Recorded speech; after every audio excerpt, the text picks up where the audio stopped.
ঢাকা বিশ্ববিদ্যালয়ে ঢাবি ফজলুল হক মুসলিম হলে চোর সন্দেহে তোফাজ্জল হোসেন নামের এক যুবককে হত্যার ঘটনায় 5 শিক্ষার্থীকে গ্রেপ্তার করেছে পুলিশ।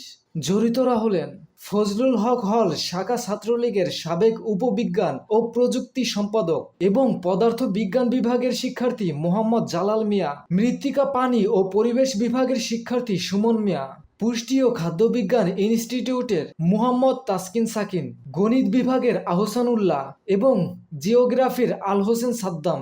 বৃহস্পতিবার 19 September DMP media and public relations বিভাগের উপ police commissioner DC Mohammad Talebur Rahman গ্রেপ্তারের বিষয়টি নিশ্চিত করেন। তাদেরকে আমরা ঘটনায় জড়িত থাকার অভিযোগে গ্রেফতার করেছি।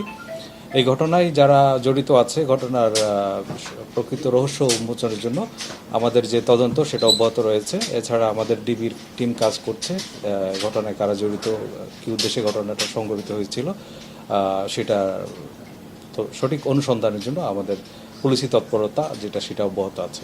তাদের রিমান্ডের আবেদন করে আদালতে সোপর্দ করা হবে। এর আগে এই ঘটনায় মামলা করেন বিশ্ববিদ্যালয়ের অ্যাসিস্ট অফিসের সুপারভাইজার মোহাম্মদ আমানুল্লাহ।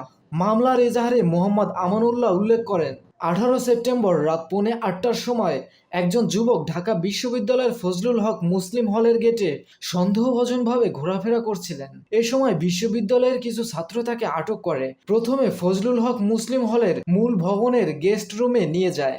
মোবাইল চুরির অভিযোগে তারা এই যুবককে এলোপাথারি চর থাপ্পড় ও কিলঘুষি মারেন। জিজ্ঞাসাবাদে এই যুবক তার নাম তোফাজ্জল বলে জানান। পরে তিনি মানসিক রোগী বুঝতে পেরে তাকে হলের ক্যান্টিনে নিয়ে খাবার খাওয়ান। এরপর তাকে হলের দক্ষিণ ভবনের গেস্ট রুমে নিয়ে জানালার সঙ্গে হাত পা বেঁধে স্টাম্প, হকি স্টিক ও লাঠি দিয়ে উশৃঙ্খল কিছু ছাত্র বেধড়ক মারধর করলে তিনি অচেতন হয়ে পড়েন।